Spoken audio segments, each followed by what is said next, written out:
Just lock in. Duh. It's as simple as winning or not. Just kidding. That'll be fun. All right, hopping in. We got doubles. This is my thing. This is my forte. If you guys like doubles and you're going to Collision, come say hi. I'm gonna be competing over the weekend with my good friend Max Toothbrush. So that'll be a good time.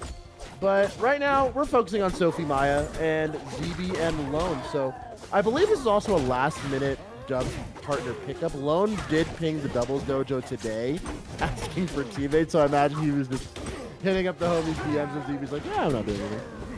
And so ZeeBee, the most recent doubles champion of...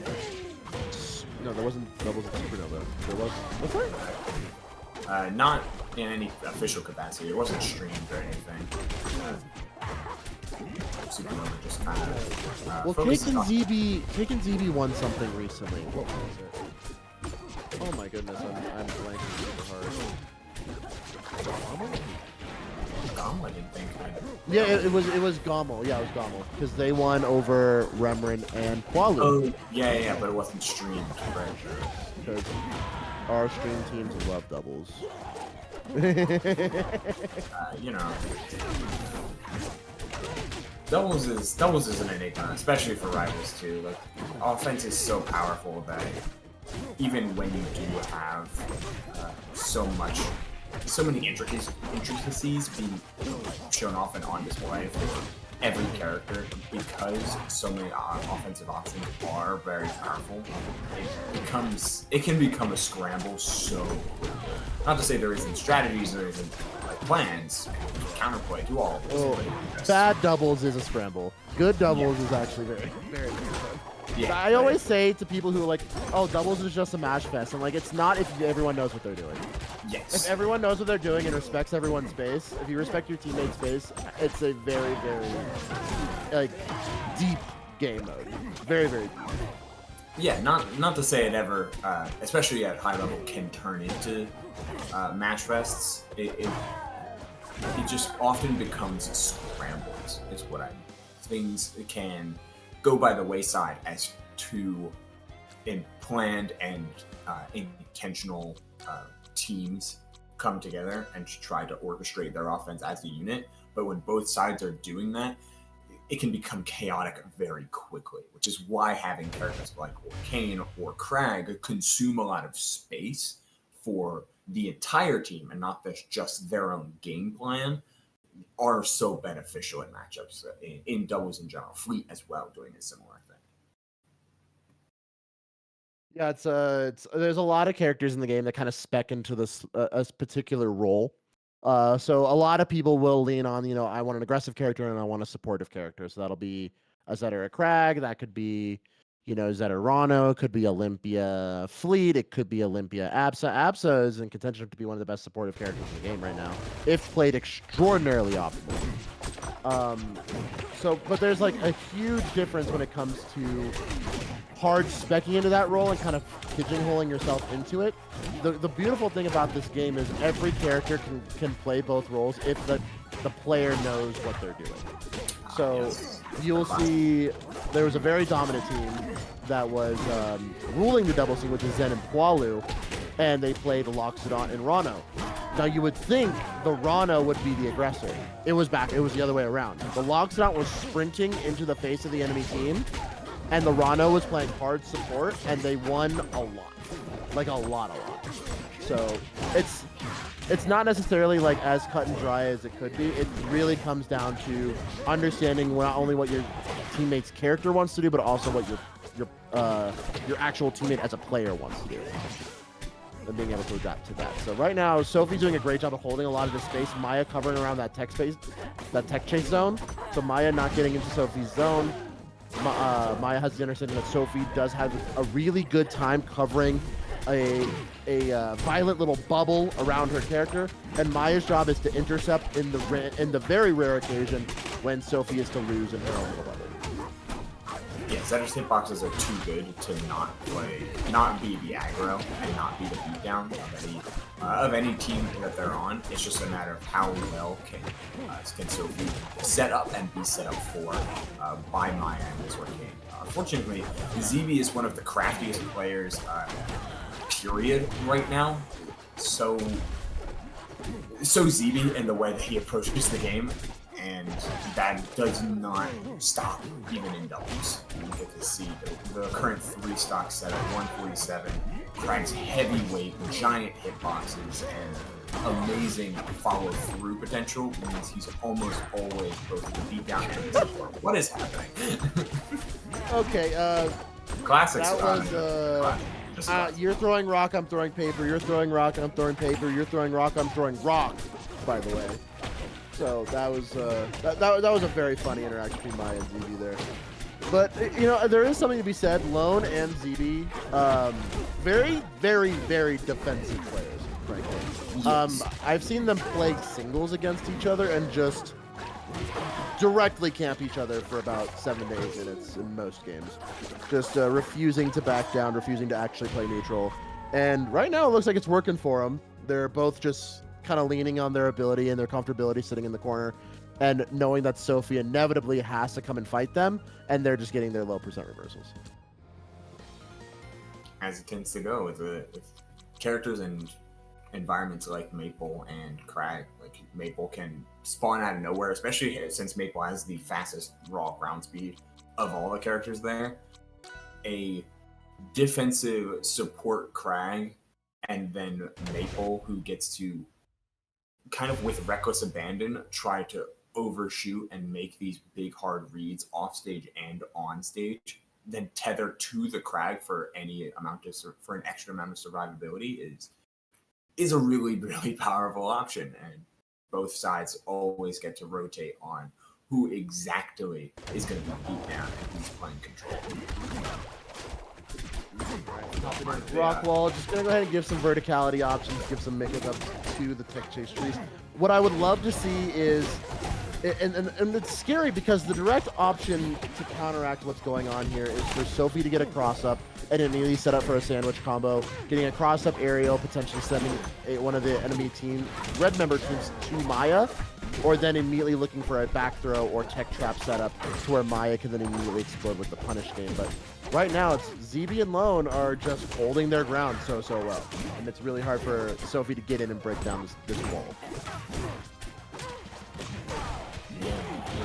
Sometimes in positions like these, you just kind of have to feel like divide and conquer is the way you have to go. And that's where Rockwell can help a lot of ways, not only with its verticality and its blast zones, but also the stage itself is pretty big, just spacing-wise. So if you're confident you can try and win a couple of one-on-one matchups, like, hey, why not try to at least isolate one problem and focus down on it very hard. Sophie over pursuing into the corner there, getting into stepping on Maya's toes. But still operating at a pretty decent advantage state here. We got 5 stocks of 5, but with the potential kill power of Zetter and or Kane here, you actually do a pretty quick swing. Oh, Maya just kind of spamming bubbles right under Sophie's feet. What is going on here? Maya is playing the stop tank. It's what's going on. Trying to just hold steady on any hit, and Sophie's doing a real good job of playing the decoy most of the time. I mean, living till 200 would feel a whole lot better if that stray nair didn't catch Sophie off guard and dropping a stop, but absolutely didn't need to. Alright, Sophie adding pressure to ZeeBee right now, and immediately great target switch from Sophilo. Alright, and the tech chase from Maya. Nice! That was the first real bit of teams combination and team synergy that I've seen so far in the set. Down strong playoff, trying to control the ground. What a parry here from Lone. Parry into shield after seeing Sophie come down is a nice bit of awareness from Lone. Sophie adding pressure to Lone over here on this right side platform. Lone with the shield drop there, trying to get a early kill onto Maya's Arcane here, but Maya does get the reversal. Lone diving a little bit too far off stage. huge opportunity after a big stock swing like that. Trying to hold steady as Sophie back against the wall. Meanwhile, Maya forced to play a 2v1 for a little bit. Up shield is dangerous for Sophie, especially because Maya is so far away. Forward air not going to do it from center stage. With ZeeBee catching with the forward air. That is a stock gone and instantly taken. Maya needs to hold on to the stock for dear life, and doing so with double nair is okay. ZeeBee tries to find a revenge pickup, but a quick jump from ledge nair seals that game. Brings us to a 2-2, yes. That is game 4 because we missed game 1. Yep, game 5, and we're gonna hop in. This is a interesting pick from the red team. I would think they would probably want a little bit more space and maybe to limit that horizontal kill options, but I guess Crag confirms it off of Fair pretty quickly. We also have Fair and back air, however, from both members of the blue team. So Orcane back air, Zetter Fair, and that's kind of the main method at which they've been killing so far is getting those horizontal kill options. So I'm interested to see it, what exactly, maybe it's the wall length, maybe Lone feels more comfortable with a direct wall straight down. With wall clean recoveries, but ZeeBee finding some violence over there on the left side, finding an early one, double dip down and onto Sophie Zetter. The magnitude of any early stock can never be understated.